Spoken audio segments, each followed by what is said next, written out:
माता प्रहलाद को लेकर के हिरण्यकशिपु के पास आई और उनकी गोद में बैठा दिया। हिरण्यकशिपु ने प्रहलाद को गोद में बैठा करके अपना हाथ उसके सर पर फेरना शुरू किया और फेरते फेरते पूछा, प्रहलाद तुम्हें कोई बात अच्छी लगती है तो मेरे को सुनाओ। तो प्रहलाद ने क्या बोला, पिताजी ये के प्रकारे मना श्री कृष्ण चरणारविंद निवेश्य, किसी भी प्रकार से जब होश आ जाए तो अपना मन भगवान के साथ जोड़ना चाहिए। जब होश आ जाए तो अपना मन उसी दिन से भगवान के साथ जोड़ना चाहिए, क्योंकि मनुष्य जन्म भगवान के साथ मन जोड़ने के लिए मिला, घर छोड़ने के लिए नहीं मिला। घर छोड़ दो, नौकरी छोड़ दो, दुकान छोड़ दो, कारोबार छोड़ दो, व्यापार छोड़ दो, इसके लिए नहीं मिला। मन भगवान में जोड़ दो इसलिए मिला। और घर छोड़ करके तो मन जुड़ेगा नहीं भगवान से, कारोबार छोड़ करके तो भगवान से जुड़ेगा नहीं मन। मन को जोड़ने का तरीका है भगवान के नाम का बार बार कीर्तन किया जाए, बार बार सत्संग किया जाए, बार बार कथा सुनी जाए, तब हमारा मन भगवान में जुड़ेगा। और जिस दिन मन भगवान में जुड़ेगा उस दिन तन कहीं भी रहे, धन कहीं भी रहे, जन कहीं भी रहे, कोई परवाह नहीं। क्यों? क्योंकि मन ऐव मनुष्य नाम कारण बंध मोक्ष हो। मन ही बंधन का कारण है, मन ही मोक्ष का कारण है। तन नहीं, धन नहीं, जन नहीं। भगवान ने हमको 4 चीजें दी है, 5वीं कोई चीज है। कौन कौन सी? तन, मन, धन और जन। हमारा परिवार, हमारा तन, हमारा धन और हमारा मन। लेकिन भगवान कहते हैं 3 तुम संसार में रखो, 1 मेरे को देखो, तुम्हारा भी कल्याण और संसार का भी कल्याण हो जाएगा। तो क्या भगवान ने मांगा चारों में? 1 मन दे दो, बाकी धन भी तुम अपने पास रखो, तन भी अपने पास रखो, यन मैंने अपने बच्चे, बीवी, परिवार वाले भी अपने पास रखो। मुझे नहीं चाहिए, मुझे केवल तुम्हारा मन चाहिए। और संसार को तो मन नहीं चाहिए। हमारे मन में क्या चल रहा है, संसार को क्या लेना देना है? हमको संसार से अच्छा बोले, अच्छा खिलाएं, अच्छा आदर सम्मान करें, संसार को तो यही चाहिए ना। हमारे मन में क्या चल रहा है? रास्ते में हमको कोई मिलता है तो हम उनको बोलते हैं, आप तो हमारे घर में आते नहीं, कभी आना। अब उसको क्या पता कि हमारे मन में क्या चल रहा है? वो आ गया किसी दिन, जब वो किसी दिन आ गया तो हम सोचने लगे मुसीबत कहां से आ गई। मैंने तो ऐसे ही बोला था, ऊपर से बोला था, ये तो सच में घर चला आया। अब बिठाना पड़ेगा, चाय पिलानी पड़ेगी, बातचीत करनी पड़ेगी, इस मुसीबत को कैसे टाले। बताओ, इसका मतलब है कि हमने मन से नहीं बोला था, हमने केवल मुंह से बोला था। संसार ऐसे चलता है। आप तो बड़े अच्छे हैं जी, अंदर से गालियां दे रहे हैं। जी आप तो बहुत अच्छा करते हैं, सबका अंदर से गालियां दे रहे हैं। कहने का मतलब है कि उसको मन का नहीं पता। लेकिन संसार व्यवहार चाहता है, भाषा अच्छी चाहता है, धन चाहता है, हमारा धन जन चाहता है, उसको मन से लेना देना नहीं है। लेकिन भगवान उल्टा है, भगवान को हमारे तन से कुछ नहीं लेना देना, हमारे धन से कुछ भी लेना देना, हमारे जन से कुछ भी लेना देना। वो कहते हैं अपना मन मेरे को देखो, तुम्हारा भी कल्याण, मेरा भी कल्याण। इसलिए बंधुओं, मां ने जब पुत्र को गोद में रखा, पिता ने ने पूछा कि आपको कोई अच्छी बात आती है तो सुनाओ। तो प्रहलाद ने क्या बोला, येन केन प्रकारेण मना श्री कृष्ण चरणारविंद निवेशिया। हे पिताश्री, जब होश आ जाए आदमी को, उसी दिन अपने मन को भगवान में जोड़ने का प्रयास करना चाहिए। अगर आखिरी तक ये मन नहीं जुड़ा तो फिर मरने के बाद कुत्ता बिल्ली हाथी घोड़ा ऊंट गधा बैल खच्चर बनना पड़ेगा, भूत प्रेत पिशाच असुर राक्षस ब्रह्म दैत्य बनना पड़ेगा, कीड़ा मकोड़ा पक्षी जानवर बनना पड़ेगा, अगर मेरा मन भगवान में नहीं जुड़ा। क्योंकि नहीं जुड़ेगा तो संसार में जुड़ेगा, एक तरफ तो जुड़ना ही है उसमें, जहाँ इधर जुड़ेगा जहाँ उधर जुड़ेगा, तीसरी कोई चीज है नहीं, तीसरे तो हम ही है। तो इसलिए कबीरा मन तो एक है, चाहे जिधर लगाए, जहाँ हरि का भजन कर ले, जहाँ फिर बीच कमाए, जहाँ भजन में लगेगा, जहाँ भोगों में लगेगा। ऐसा नहीं कि आधा इधर लगेगा आधा इधर लगेगा, ऐसा कभी नहीं होता। और लगेगा भी जरूर, पेंडिंग में भी नहीं रहेगा, इसको आप बंद करके भी नहीं रख सकते। क्यों ना कच्चित क्षणमपि तिष्ठते कृत। ये मन कभी भी निचला नहीं बैठेगा, चुप करके नहीं बैठेगा। रात को 10 रुपये लेकर के सो जाओ, फिर भी मन कर्म करेगा, वो भी लिखा जा रहा है।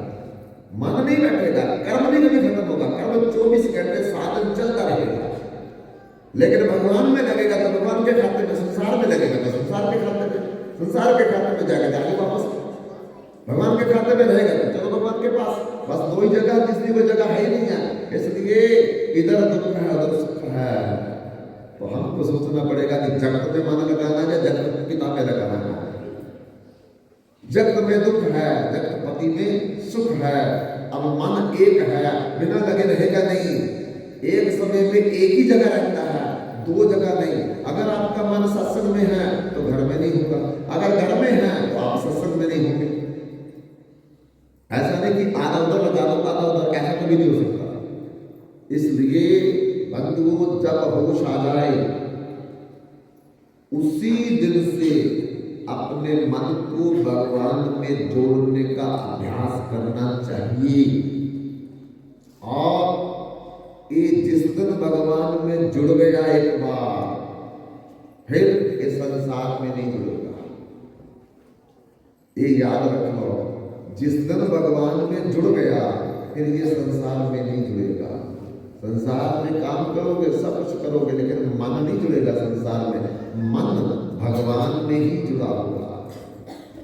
फिर कोई पाप नहीं, कोई पुण्य नहीं, कोई बंधन नहीं फिर। क्यों? क्योंकि मन जहाँ होता है बंधन और मोक्ष उसका होता है। तो जब मेरा मन भगवान में है, दुनिया में जो मर्जी करते रहो, झूठ बोलो, सच बोलो, निंदा करो, जो मर्जी करो, फिर कोई पाप पुण्य नहीं लगेगा। तब तक है जब तक मन भगवान में लगा। तो जिसका मन भगवान में लग गया वो निंदा क्यों करेगा, वो बुरा काम क्यों करेगा, वो होगा ही जिससे बुरा। इसलिए केवल हमारा मतलब है कि हमारा मन भगवान में जुड़ जाए।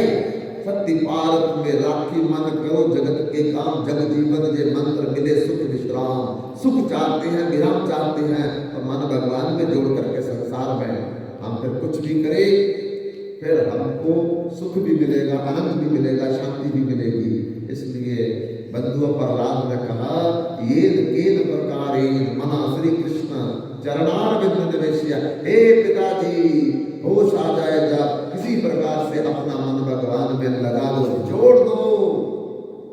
पिताजी कहती है, मैं भगवान को मारना चाहता हूं, मैं उसका वध करना चाहता हूं, मेरा वो शत्रु है। और मेरा पिता कहता अपना मन लगाओ उसमें। उठाया और रात को और गिरा दिया, जमीन पर पटक दिया। और क्या अपनी पत्नी को बोलता, क्या लेसन पढ़ाया, क्या पाठ पढ़ाया इसको, ले जाओ इसको। माँ कहती है, अभी छोटा है, इसको क्या पता भगवान क्या है, संसार क्या है। जैसे जैसे बड़ा होगा, पढ़ेगा लिखेगा, इसको समझ आ जाएगी। तो उसी समय हिरण्यकश्यप ने अपने कुल गुरु शुक्राचार्य के दोनों बेटों को बुलाया, संजामर्क को, ले जाओ इसको गुरुकुल में, और शाम दाम वेद गण नीति का इसको ज्ञान दो, जाकर राजनीति समझाओ, असुर राजनीति कैसे करते हैं वो समझाओ बेचारे धर कांपते कांपते प्रहलाद को पकड़ कर के ले गए और प्रहलाद को पकड़ करके बड़ा कुछ बढ़ाते हैं। प्रहलाद सुनता तो उनकी बात है और मानता उनकी बात नहीं है। मानता तो वो देव ऋषि नारद की बात है, क्योंकि असली गुरु तो उनके नारद जी है ना। ये तो शिक्षा गुरु है, लेकिन असली गुरु जो है वो नारद जी है। नारद जी प्रहलाद जी के असली गुरु। नारद जी के 6 चेले हुए हैं और 6 चेले जगत प्रसिद्ध हुए। 2 बूढ़े चेले, 2 बालक चेले, 2 महिला चेले। बच्चे कौन है दोनों? एक ध्रुव, ये भी नारद जी का शिष्य है, भगवान को प्राप्त कर लिया। प्रहलाद ये भी नारद जी का शिष्य है, इन्होंने भी भगवान को प्राप्त कर लिया। महिला कौन है? सत्याभामा और मां पार्वती, ये दोनों नारद जी के चेले हैं। और बूढ़े कौन है? बूढ़े हैं एक ऋषि वेद व्यास जी और दूसरे महर्षि वाल्मीकि जी।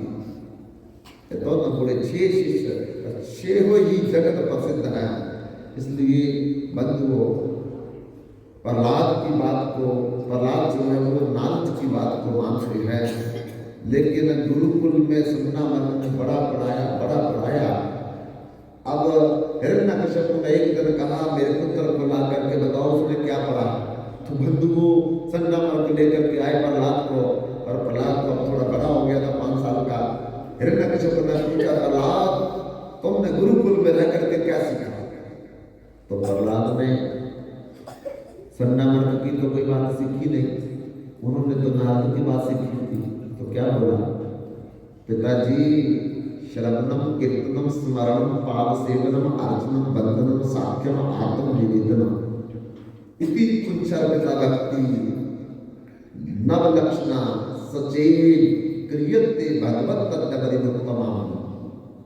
आदमी को जब अकल आ जाए, समझ आ जाए, तो किसी प्रकार से उसको 9 प्रकार के साधनों का अवलंबन करके भगवान को प्रसन्न करना चाहिए। कौन कौन सा? श्रवणम कीर्तनम स्मरणम पाद सेवनम अर्चनम बंदनम साख्यम आत्म निवेदनम। 9 प्रकार की भक्ति प्रहलाद ने बताई है। भगवान राम ने भी बिल्ली को, अभी पसंद आएगा, उसमें 9 प्रकार की भक्ति बताई थी बिल्ली को। तो बंधुओं, अब हिरण्यकश्यप का तो क्रोध 7वें समान से भी ऊपर चला गया कि पहले तो 1 लेसन सुन के आया था, अब 9 लेसन सुना रहा मेरे को। तब संगमरमर को बोला अरे मेरे पुत्र को तुम क्या सिखा रहे हो? मेरे शत्रु की बातें? मैं अभी तुमका वध कर दूंगा, नहीं तो इसको अभी ले जाओ, मार दो जाकर। वो अपने पुत्र को मारने के लिए हिरण्यकश्यप ने आदेश कर दिया, भालों से मारा प्रहलाद को, पर प्रहलाद नहीं मरे। शेरों के पिंजरे में बंद कर दिया, पर प्रहलाद को कुछ नहीं कहा। सर्पों के कुएं में डाल दिया, प्रहलाद को कुछ नहीं हुआ। उबलते तेल में बिठा दिया, प्रहलाद को कुछ नहीं हुआ। पहाड़ी से गिरा दिया, प्रहलाद को कुछ नहीं हुआ। शरीर में पत्थर बांध करके समुद्र में डुबो दिया, तब भी प्रहलाद को कुछ नहीं हुआ। क्यों? क्योंकि जिसके पीछे भगवान है उसको कुछ भी करो, उसको कोई नहीं कर सकता कुछ भी। आखिरी में आग का तपा हुआ खंभा उसके साथ बांध दिया, प्रहलाद को कुछ भी नहीं हुआ। तब हिरण्यकश्यप को बड़ा परेशान, रात के 2:30 बजे उठ करके छत पर विचरण कर रहा था, तो उनकी बहन ने देखा, हिंदी का आई, भैया क्या बात है, अर्धरात्रि को आप छत पर विचरण कर रहे हो?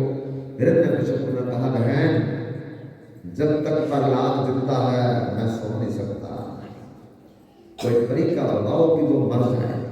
देखो अपना पिता ही पुत्र का शत्रु बन जाता है। ये संसार है। तो बहन ने कहा कोई बात नहीं भैया, मेरे को ब्रह्मा का वरदान है। क्या वरदान है आपको? कि जब मैं ब्रह्मा जी के द्वारा दिया हुआ शाल दुपट्टा लेकर के आग में बैठूंगी, आग मुझे जलाएगी नहीं। इसलिए बहुत बड़ी चिता चंदन की लकड़ियों की बनाओ, भीतर में मेरा आसन लगाओ, मेरी गोद में प्रहलाद को बताओ, नीचे से आग लगाओ, प्रहलाद जल जाएगा और मैं सुरक्षित बच जाऊंगी।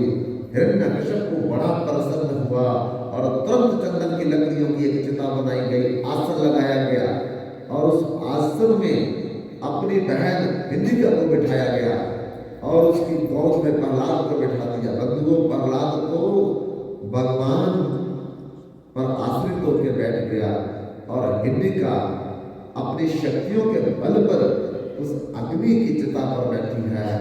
आग लगाई गई, जैसे आग की लपटें निकली और उन लपटों के बल पर वो हिंडिका के शरीर से, तन से वो दुपट्टा उड़ गया और दुपट्टा उड़ करके क्या हुआ, प्रहलाद के ऊपर पड़ गया।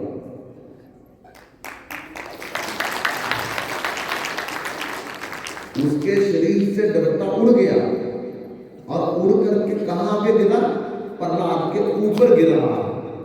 प्रहलाद बच गया, हिंडिका जल करके राख हो गई। चिल्ला करके बोलने लगी, ब्रह्मा आपका वरदान होते हुए भी मैं क्यों जल रही हूं? ब्रह्मा ने कहा, तुम्हें मैंने वरदान दिया था सदुपयोग के लिए, सदकार्य के लिए। तू तो भगवान के भक्त प्रहलाद के ऊपर ही उसका दुरुपयोग कर रही है, इसलिए मेरा वरदान तेरे लिए अभिशाप कर गया। बंधुओं, देखते देखते ही वो हिंडिका भस्म में बदल गई। प्रहलाद इसी भस्म में सुरक्षित बाहर निकल आया। बंधुओं, उसी दिन से होली का प्रचलन हुआ और होली का त्योहार मनाने जाने लगा। तब आकर के हिरण्यकश्यप ने जब देखा कि मेरी बहन जल गई लेकिन ये मेरा पुत्र अभी भी जिंदा है, क्रोध में उसकी कलाई से पकड़ करके खींच करके कहां ले आया, अपने महल में ले आया और महल में ला करके उसको क्रोध में आकर के बोलता है, अरे तुमको कौन बचा रहा है हर समय? उसने कहा, जो आपको बचा रहा है, जो किसी को मार रहा है वही किसी को बचा रहा है। कौन? उसने कहा कि भगवान। बंधुओं, क्या तुम्हें वही बचा रहा है? तो फिर मैं तुम्हें अब मारने जा रहा हूं, अपने भगवान से बोलो कि तुम्हें बचाए। बंधुओं, प्रहलाद जी गाने लगे, क्या मारने वाला है भगवान, बचाने वाला है भगवान, मारने वाला है भगवान,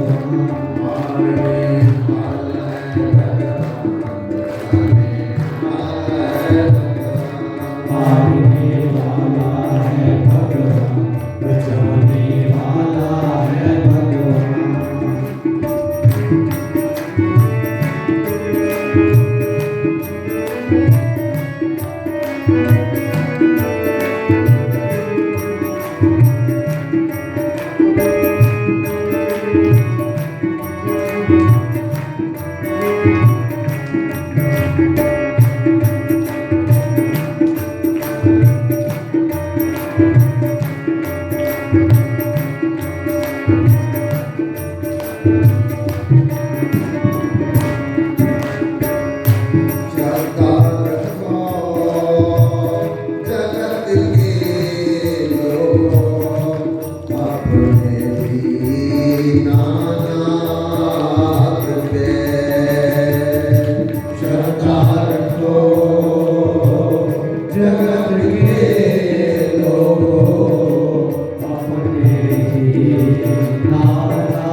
जीवन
कल क्या होगा किसकी चिंता, जब तक पिता पर छोड़ो।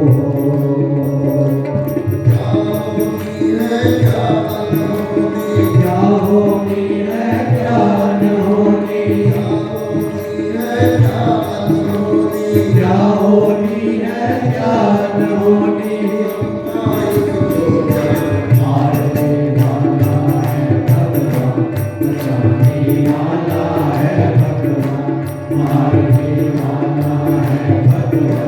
बचाने वाला है भगवान।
मारने वाला है भगवान, बचाने वाला है।